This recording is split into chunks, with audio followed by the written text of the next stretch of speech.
You guys will never believe what happened. I'm Chloe, living in this charming, historic home in the lakeside town of Cresthaven, chasing my dream of becoming a painter who captures the soul of fleeting moments on canvas. Tonight, I was ready for a quiet evening after a long day of painting, just settling in with a sketchbook when a knock at my door changed everything.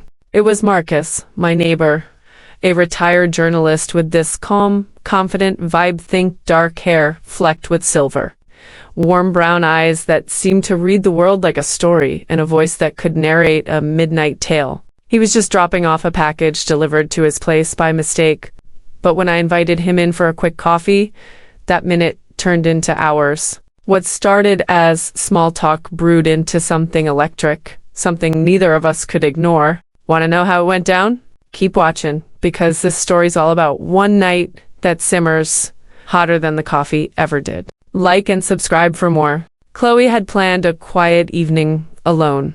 Her attic studio in Cresthaven's historic family home, still buzzing with the energy of her latest canvas, a vibrant swirl of twilight purples and lake silvers that captured the town's shimmering waters at dusk. The home, with its creaking oak floors, ivy-draped windows, and the faint scent of aged wood, was her sanctuary, nestled in a leafy suburban neighborhood where the lake's gentle lapping fueled her restless creativity. Her paintings were bold, their strokes mirroring the dangerous desires that simmered beneath her composed exterior, always seeking a spark to ignite them into something alive. Tonight, those desires flared unexpectedly in her living room, sparked by an unexpected knock at the door and a simple act of neighborly kindness from Marcus, whose quiet confidence had become a story she couldn't stop reading.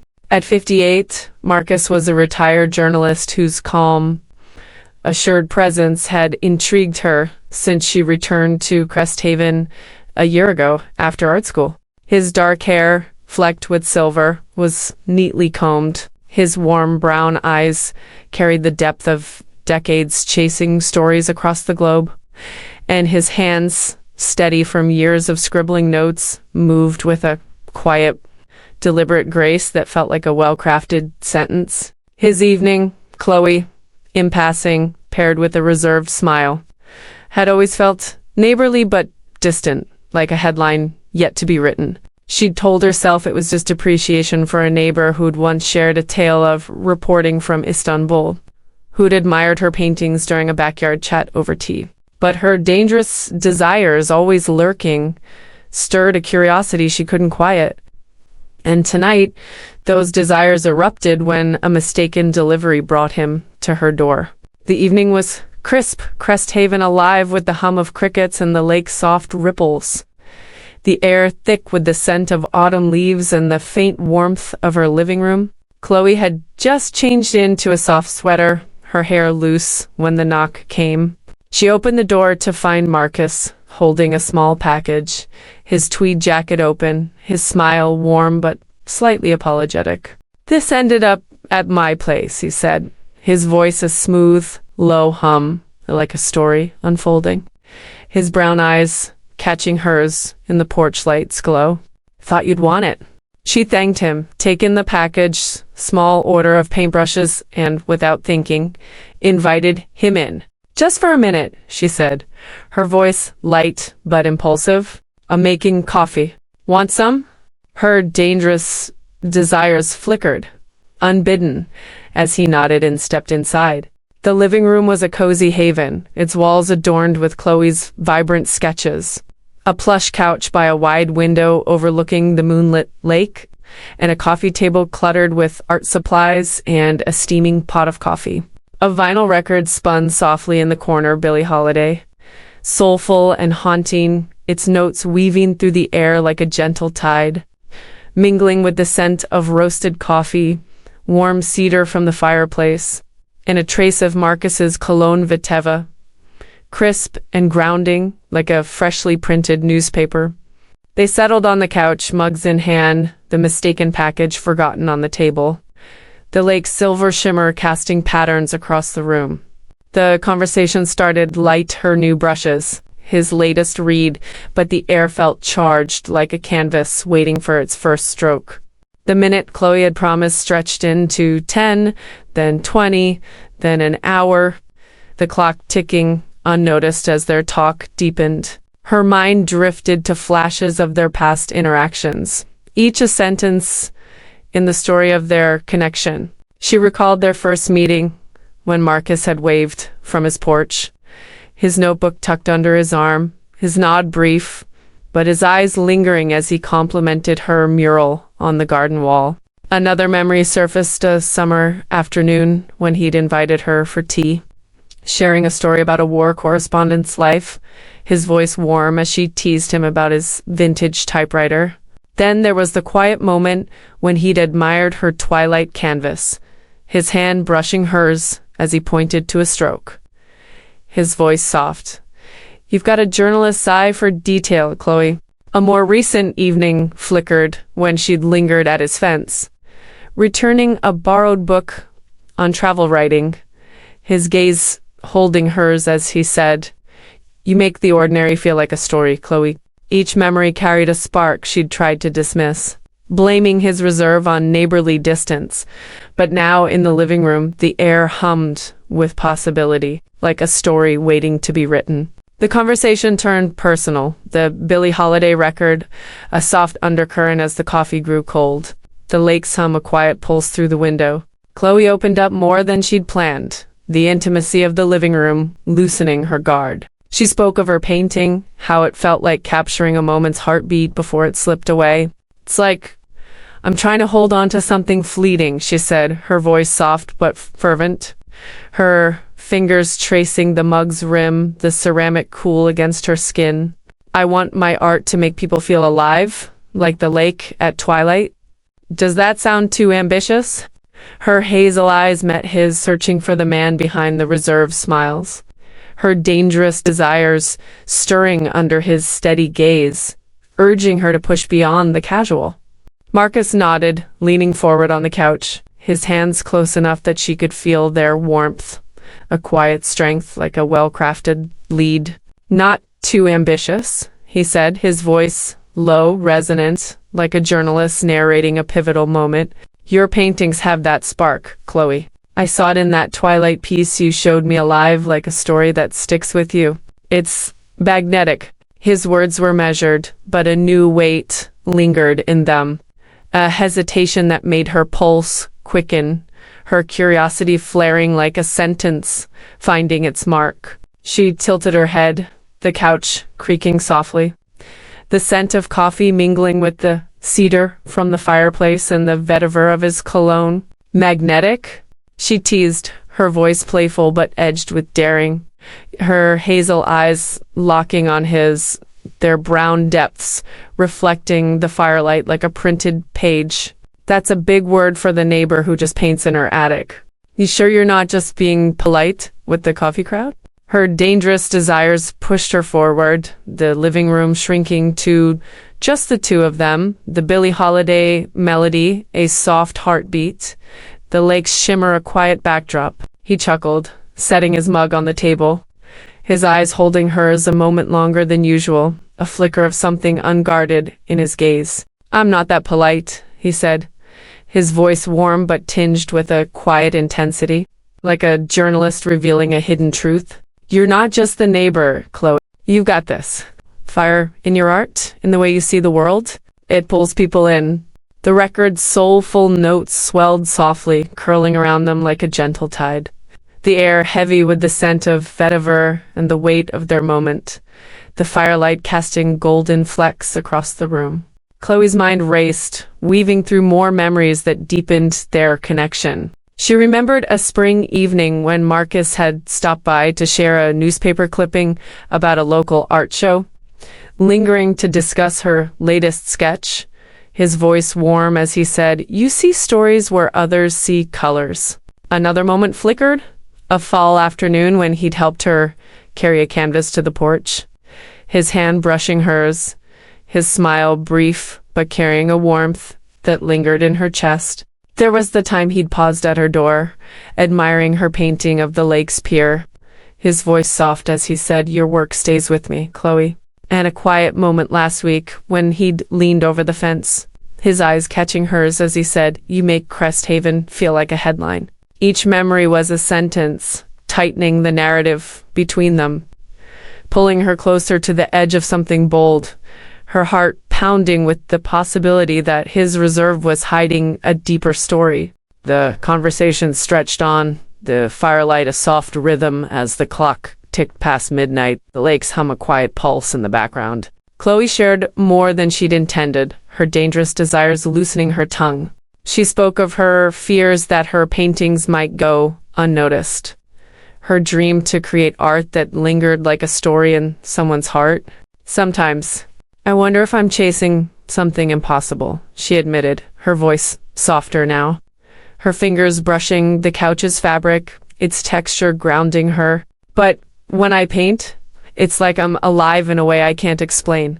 Do you ever feel that way about your stories?" Her eyes searched his, her heart seeking not just connection, but a glimpse of the man beneath the journalist, the lake's hum echoing her pulse. Marcus leaned closer, his elbow brushing hers on the couch, the contact sending a spark through her, like a sentence hitting the perfect note. "Every time I write something that matters," he said, his voice low, resonant, like a journalist sharing a private draft. "Your Twilight painting did that, Chloe. It's not just art you poured onto the canvas. That kind of fire, it's rare." His words carried a new intensity, a crack in his reserved facade, and the air between them shifted, the firelight amplifying the moment. Her plan gaining momentum like a story finding its lead. She tilted her head, her smile teasing but deliberate, the firelight catching the curve of her cheek. "Rare?" she asked, her voice playful but pointed, her hazel eyes glinting with mischief. "That's high praise from the guy who's written for every paper in town. You sure you're not just humoring me because I made you coffee?" Her dangerous desires pushed her forward, the living room narrowing to just their shared space, the Billie Holiday melody, the soft pulse, the lake's light a quiet witness.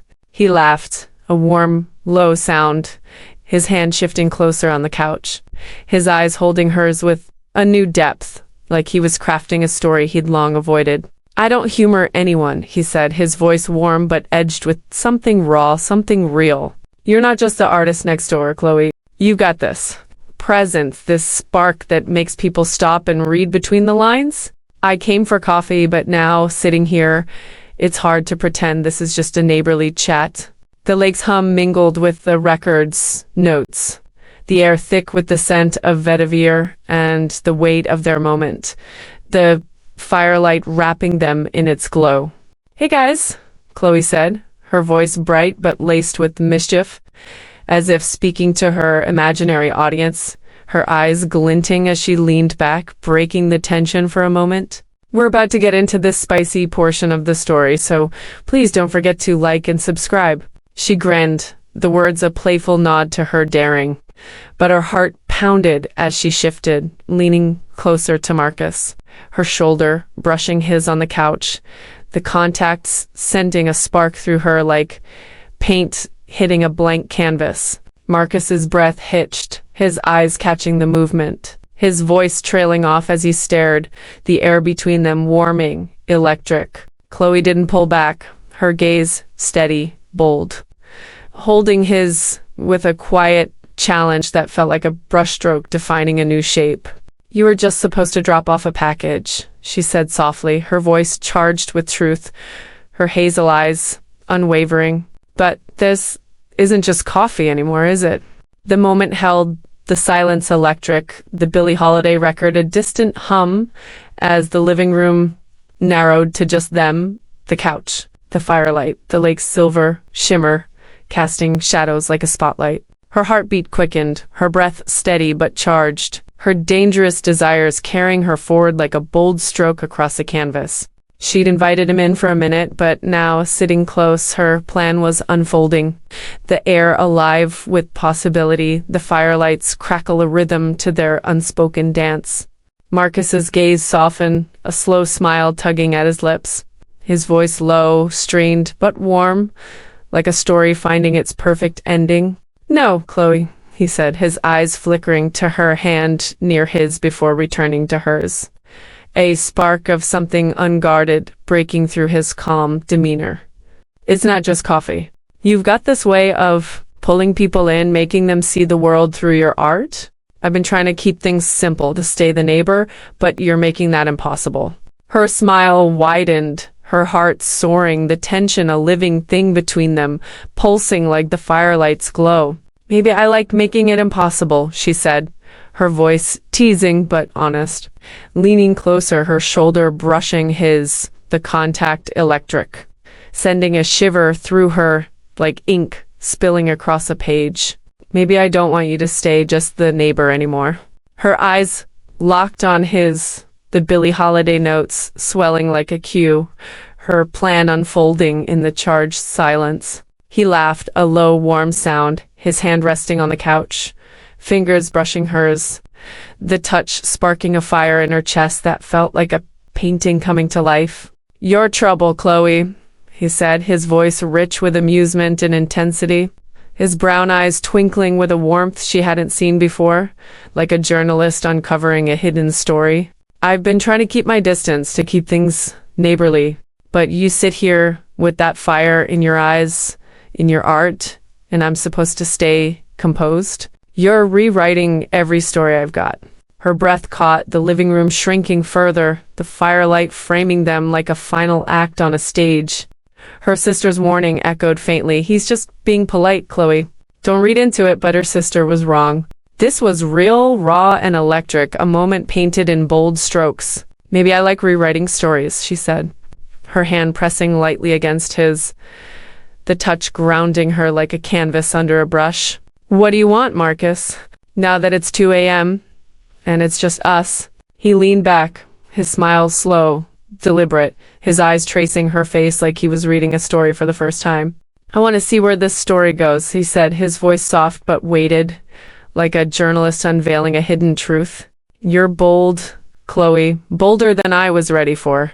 You sit here, with that spark in your paintings, in your words, and you're turning my world upside down. I'm not sure I want to stop you." The air was thick with possibility, the Billie Holiday record fading to a soft pulse, the living room alive with their shared moment, the lake's hum a quiet rhythm in the background. Chloe's dangerous desires pushed her forward, her heart racing with the thrill of her plan coming to life, the intimacy of the living room amplifying every glance, every word.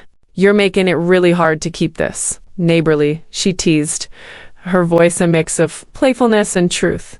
Her hazel eyes locked on his, her courage holding her steady like a brush in her hand.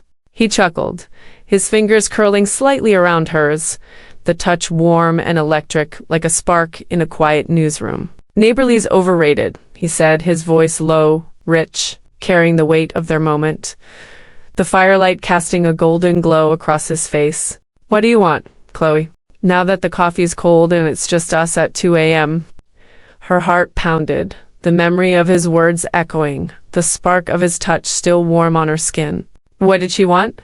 The solitude of her studio, the quiet evening she'd expected? Or this him, the thrill, the fire he ignited in her heart, as vivid as her paintings? "I want to keep this," she said, her voice steady now, her eyes locked on his, her hand pressing against his, the contact grounding her like a finished painting ready to be hung. "This feeling, this moment, you..." His smile widened, his eyes twinkling with warmth and intensity, like a journalist seeing a story come to life. "That's a bold choice," he said, his voice soft but charged. The Billie Holiday record's final notes fading into silence, leaving only the faint crackle of the fireplace and the lake's gentle hum. "But I've always been a fan of bold." The living room was still, the firelight a golden glow, reflecting their moment like a perfectly framed painting. Marcus's hand lingered near hers, the air alive with possibility. The coffee mugs and package on the table forgotten like props left on a stage. The lake outside shimmered, its silver light a quiet witness to their connection. "Good night, Chloe," he said, his voice soft but heavy with meaning, his eyes holding hers as he stood, offering her a way out, but leaving the door wide open, the firelight casting long shadows behind him. "Good night, Marcus," she said, her voice a mix of teasing and truth, her heart pounding as she stood, the spark between them brighter than the firelight's glow. She walked him to the door, Cresthaven's rhythm soothing, the lake's hum a soft applause in the night. As she leaned against her doorframe, her heart ablaze with the thrill of what might come next. She knew her dangerous desires had brewed something more than coffee, leaving only a daring new chapter, one fear